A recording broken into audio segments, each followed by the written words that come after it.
观众朋友，大家好，欢迎收看《真真假假之间》节目，我是碧纯。那我们一起来聊一聊现代人的媒体识读力。那之前呢，在没有网络的时代只有记者。但是呢，网络崛起之后呢，就出现了很多的网红。那到底呢，记者跟网红有什么不同呢？今天带你一起来了解。现在就来介绍今天到节目当中的贵宾。我们首先要欢迎的是我们台南市外勤记者学会的姚振玉理事长。理事长您好。主持人好，教授好，我是姚振玉，大家好。那我们的理事长呢，同时也是中华日报的执行副总哦，欢迎您。好，接下来为大家介绍的是长隆大学大众传播系的助理教授张英韶老师。是，大家好，我是张英韶。欢迎老师哦。好，那一开始要请教理事长，理事长就是我们非常正统的记者嘛，哈。那你是不是可以跟我们的观众朋友分享一下，你觉得记者的职责是什么？然后现在网络崛起了那么多的网红，你又是怎么来看待这些网红呢？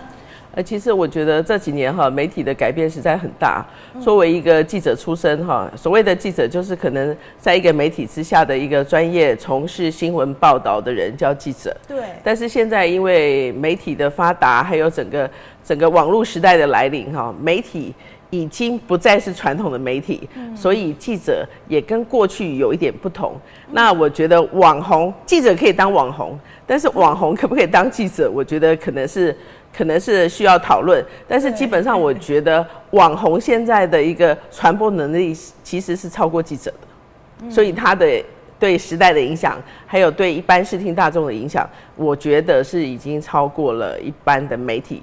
所以记者跟网红之间，我觉得当然还是有点不一样。那我觉得目前可能对观众或是听众来讲，记者比较局限，但是网红的路可能更宽广。对，没错，而且这个网红有的这个点阅率啊，还是他们的这个追寻他们的人都是数百万呢，上千万呢所以这个网红其实对这个社会的影响蛮大的。但是记者还是有他自己本分在。那当然就像理事长讲的，记者可以当网红，但是网红可以当记者吗？这个我们待会来讨论。好，那我们也听听看英韶老师啦就是您认为说记者跟网红有什么不一样吗？我们应该要这样讲，就是记者他真的是一门专业，所以他有一个养成的过程，然后有他历练的一个过程，当然也有他在组织架构里头被支持跟被要求的那个局限跟范围。但是网红我们可以说零门槛。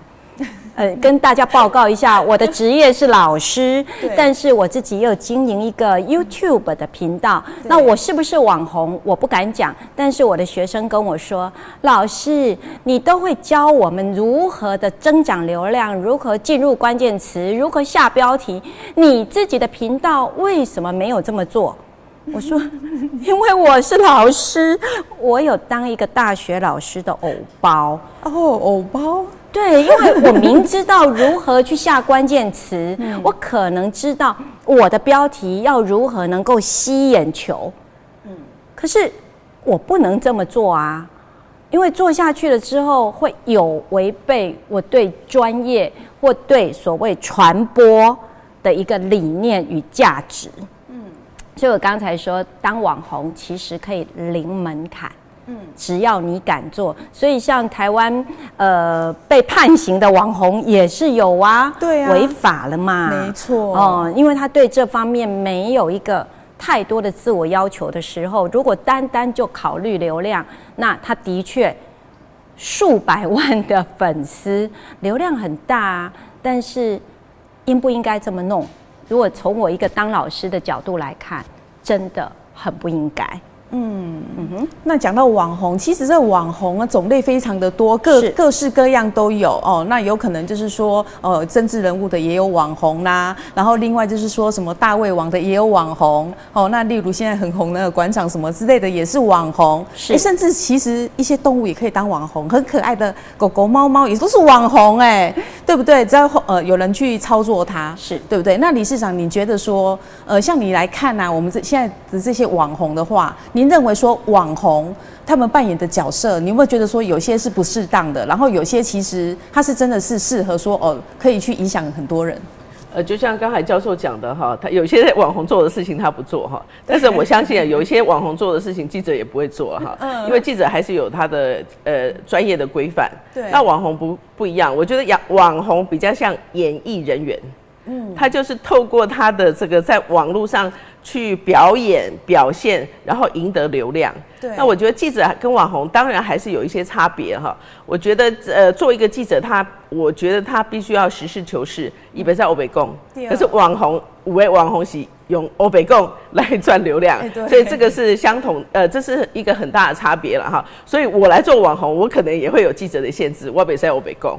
所以我觉得这个还是有规范的哈。但是我觉得现在对媒体有一些比较失望的，就是说，很多网红他讲的就变成了这个两极化了哈。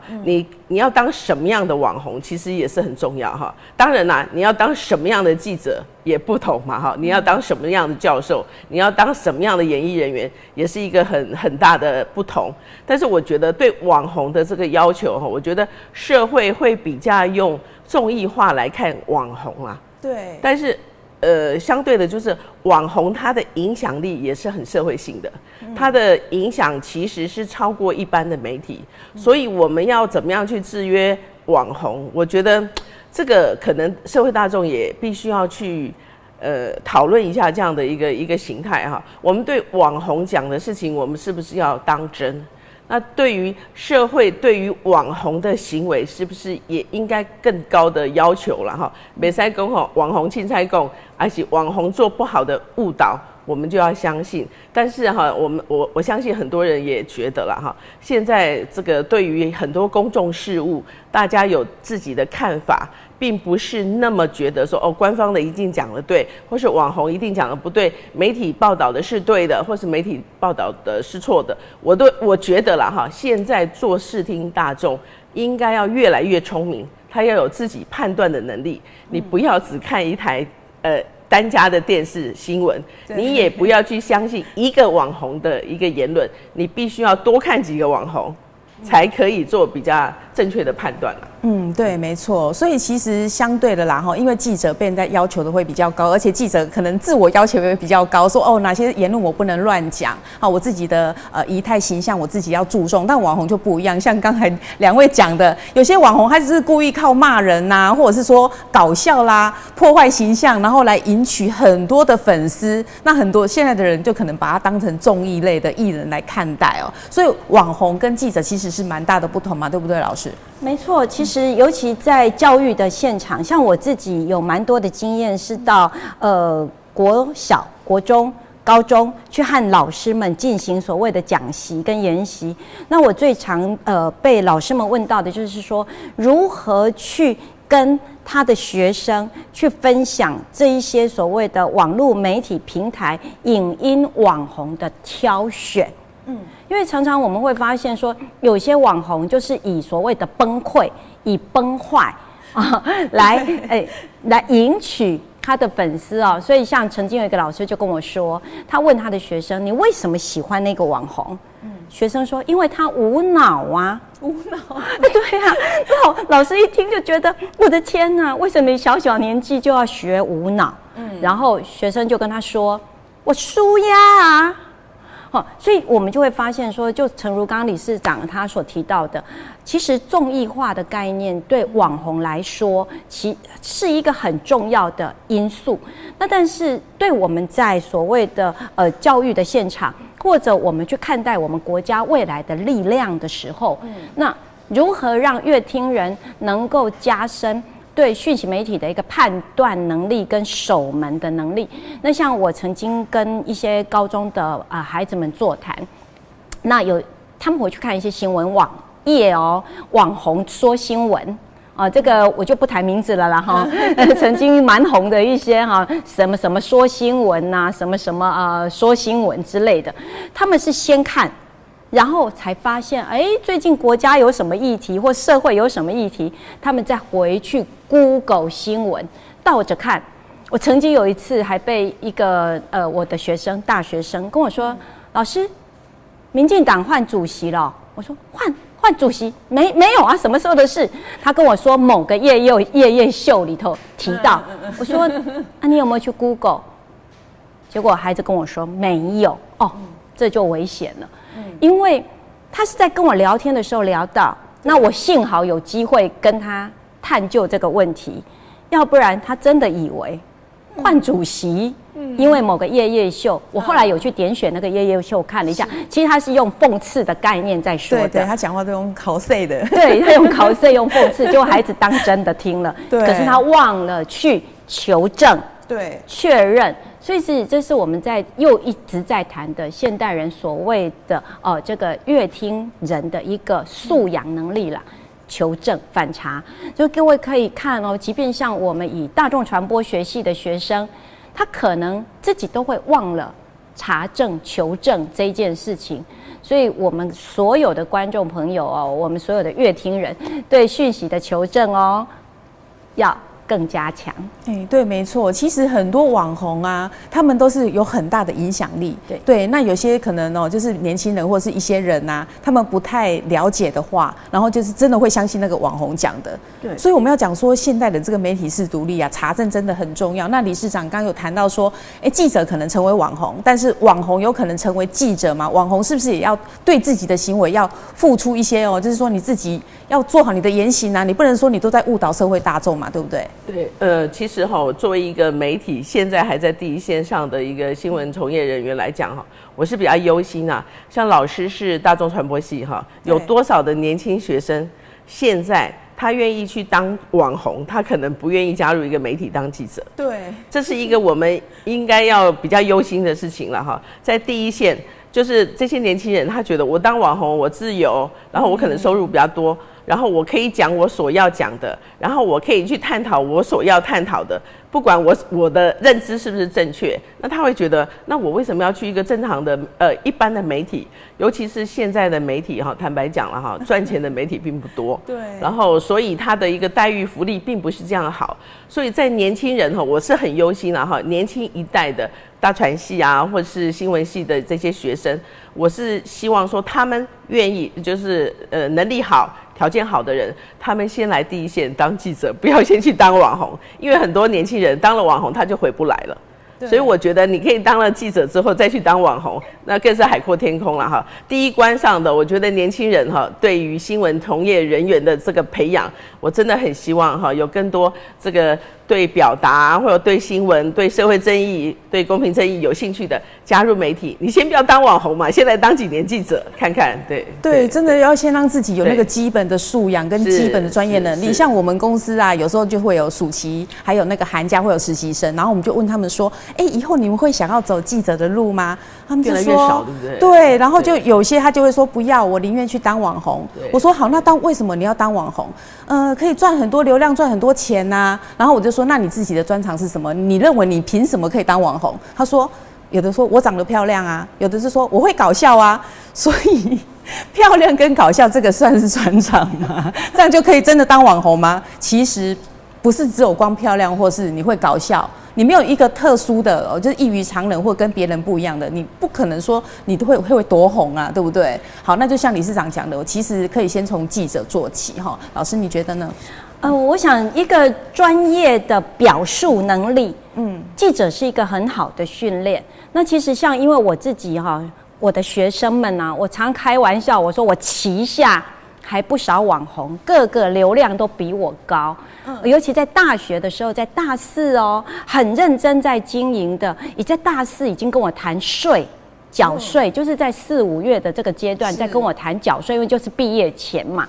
那我有个网红小孩，他在大4的时候就跟我说：“老师，我觉得我的颜值能吃的流量快没了。”我说哈，22岁啊，大学才刚要毕业，颜值快没了。他跟我说：“老师，江山代有才人出，我最近很忧虑，我怕我再来这一口奶饭吃不到了。”对，很辛苦的。所以其实我这里也必须要讲，真的能够长期经营、能够长期往前走的这个网红，他们对讯息能力、对议题能力的开发，还有掌控以及表述，这绝对是专业。对，所以我刚刚说门槛很低，但是长期营运绝对就不是这个样子咯。所以这个在扑倒在沙滩上的人其实是很多，所以我们常常很容易看到别人的风光，因为网红民见度很高嘛。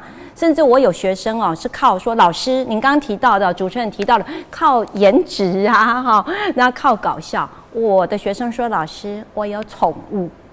靠他的宠物，对，他要靠宠物，因为我们都知道有一个后宫，皇阿玛的后宫，对，那所以他们会觉得他们有宠物，所以他们要靠宠物。那这个时候就很有趣了，因为宠物是有表情，可是谁在说故事？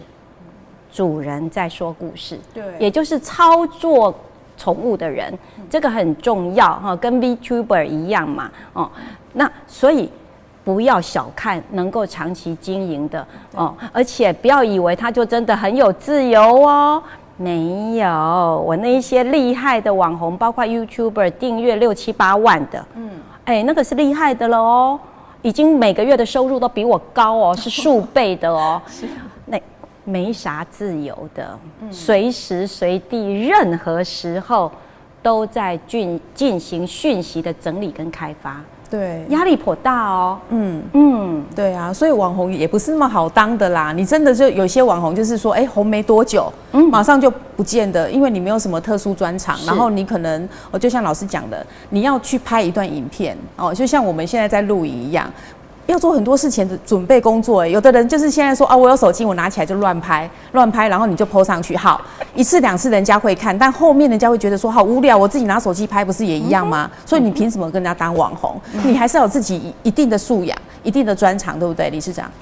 对，其实我觉得就是在网红跟记者，其实他讲的都是影响力，他的流量其实是影响力哈。我觉得你要当一个有影响力的人其实真的是不容易哈。你要在那个网红界待很久，其实也不容易啊。所以我觉得就是每一件事情，我觉得要踏实的做。记者跟网红，我想如果我是一个好记者来当网红可能有加成的作用了哈。但是你如果当一个网红不当了，你能做什么这个就是大家思考的问题啦。还有就是说，其实我觉得年轻人不要把网红当做一个职志啦。我觉得记者应该可以当职志记者他还是有一个基本的社会功能，但是网红他可能如果你当了一个很有流量的网红我也希望说能够为这个社会带一点正面的力量啦。虽然这样子讲有点八股但是我觉得其实现在经营很好的网红，其实它都不是一触可及，它都是长期的累积。相对的网红要坠落其实也是很快我们可以看到很多网红，他因为本来他的这个特质或是他的诉求不是很正确的话，其实他的衰败也是很容易。所以在记者跟网红之间我觉得对于一个消费者或是他将来他想要当网红或是当记者，我觉得大家应该去仔细的思考从媒体当中你需要的媒体资讯是什么。那我们做一个记者，我觉得应该把自己的新闻还有影响力扩大，像网红一样。对，我觉得这样子的效果才是加成如果你的新闻没人看，如果你的特稿没有人阅读，其实这个影响力就会降低，就没有办法达到记者他的基本的运作了对，因为现在媒体，你说平面媒体真的是非常的困难经营所以我觉得还是要整个媒体的活化走向那个，不要说网红化了至少它在网络的这个推行应该要越来越跟得上时代啦。像很多现在短影音很多媒体也在做，然后把他的新闻制作成短影音送上这个网络上，我觉得这个对社会大众的影响也是很正面的啦。不止网红要当网红啦，可能记者也要开始当网红，做一个长期的网红，把他的所谓的理念基本的概念基本的社会责任推到更极致啊，我觉得这也是不错啦，我觉得还是可以加成。对，没错，因为像我们传统的就是报纸嘛，或者是说广播电视啦，像我们现在我们自己的影片，除了在有线电视播出以外，我们也都是上 YouTube， 对，上网路啊，然后也可以说，如果我们的有些影片点阅率很高啊，就变成网红啦，对不对？所以其实这个就是随着我们这个平台不同，那我们要多一点影响力，记者还是要跟得上时代了。对，没错，真的，就像理事长讲的如果你一直出报纸，你写得很好，写得再专业，没有人看还是不行。那透过这个网络这样的一个平台，这样一个媒介，我们可以影响到更多的人，对不对，老师？没错啊，我觉得理事长果然是理事长了哈。我们坚持理念，不代表我们墨守成规，我们还是要跟着时代，尤其媒体科技的演进往前去脉动、去行进。那所以像我们过去可能我们在大型的媒体里，像我们现在的录影现场，这就是一个很正规的大型媒体。那但是我们是不是也能够再更进一步的去调整？我们也会使用新兴的媒体，比如说像过去的 key 字幕。我们是纯人工在 key， 很辛苦，可是现在却有一些 key 字幕的软体哦，对，可以上太多的工具了，所以我们应该要能够接上来，然后再来一个很重要的观念，就是这是一个分众化的时代。那我们确认的是，专业的新闻一定有阅听人等着要看。那但是过去我们可能会求100万流量、数十万流量，可是现在在分众化的时代，事实上能够有万这个数字就已经是很好的数字了。所以这一点可能也要让我们所有的媒体老板知道哦，其实像一个 YouTuber 频道，它能够有万以上的订阅，事实上它已经有高度的商业价值了。好，所以不必要像过去的什么一定要100万呐，那个如果你手下的记者有100万的流量的时候，他就会离开你了，因为他自己赚更快。所以老板们，我们要有10000的记者就已经很棒。可是别再忘记一件事情哦，像我自己手上有学生已经签经纪公司在当网红的，那是买流量哦，初期是靠买哦。用买流量，所以基本上天下也没有那么多白吃的午餐啦。所有的东西都有它对等的代价哦。那但是我最怕的就是有一些长辈或一些长官会跟我说：“你们就做啊，上传啊，让那个流量破100万啊。”这个就变成是101页的这个天方夜谭了哦。所以事实上并不是这样，所以我会觉得说我们在现场的工作人员的专业是需要被支持的，也要被支持，所以你也不能丢着他去这个茫茫的这个资讯海里头浮沉呐，这样子来讲也是不 OK 的。所以我们如果有媒体老板听到麻烦也大家支持一下。对，其实很多网红一开始都是靠买流量，没错，对，用买的，然后先把这个冲起来之后，很多人去看，它曝光率就会加，对啊，然后他就慢慢去经营它。那有些就是买了以后，后续没人看也就倒了，这个网红就消失了。所以其实网红的出现跟消失是非常的快，但是记者就不一样，对不对？是长期的。是哈，其实刚才最近我们报社也在做一些这个新闻的一个训练哈，内训，它就是加强能够自己做影音新闻哈。像我们这样子做一个摄影棚，它可能几百万的成本，但是一个网红，他在一个家里，他可能在一个卧室，他放一台手机，他就可以讲了哈。对。所以其实媒体传统媒体也遇到很大的挑战。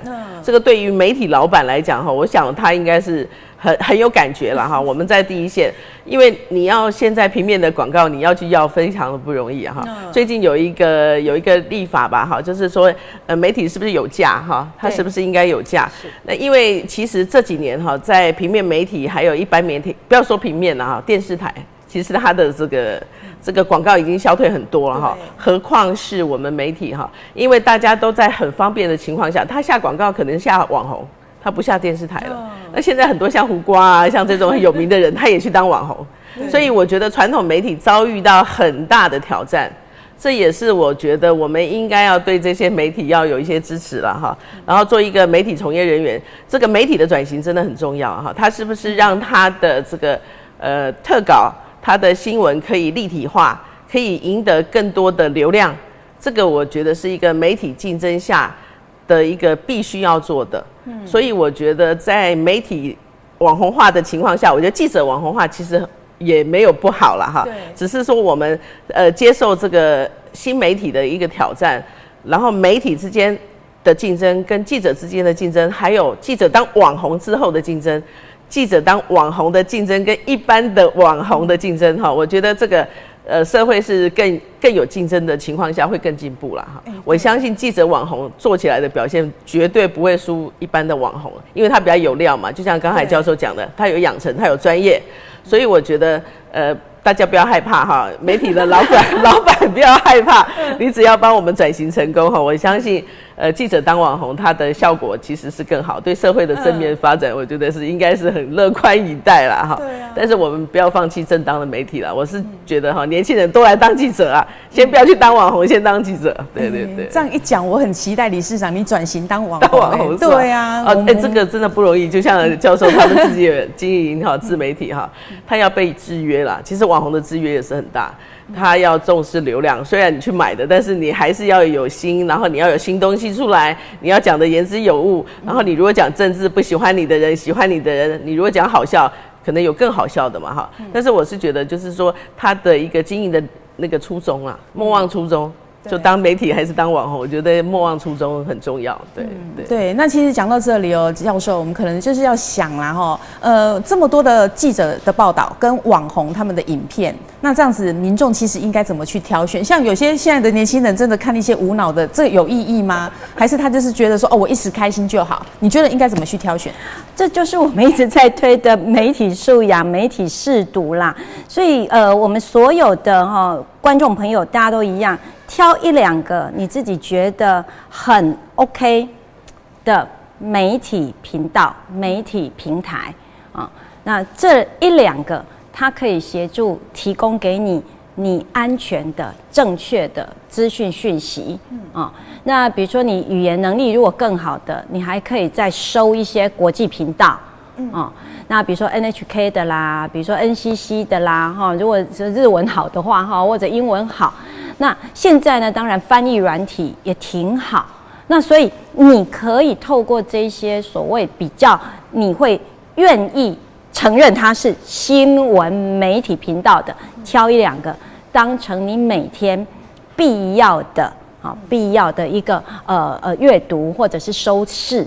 那其他的爱多 happy 就 happy 啊。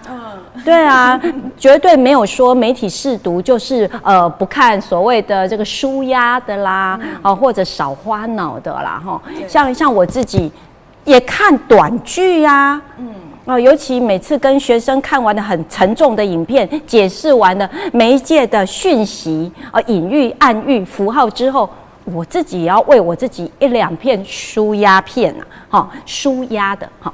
那所以基本上就是为自己准备至少2个，这种所谓的正式的、优质的新闻媒体频道，那再给自己一些日常的 happy， 那这样子人生安全。好，那我们最后就请理事长来做结论喽。OK， 其实我刚才想到哈，就是现在其实我也常常看 YouTube 频道哈，我觉得它的好处是它来自世界各地，它包罗万象。我觉得大家要勇敢尝试去看，然后做判断，因为就像现在哈，以伊战争，还有美国它现在的无王游行，还有它的这个关税的问题哈，其实这个都是跨国界的。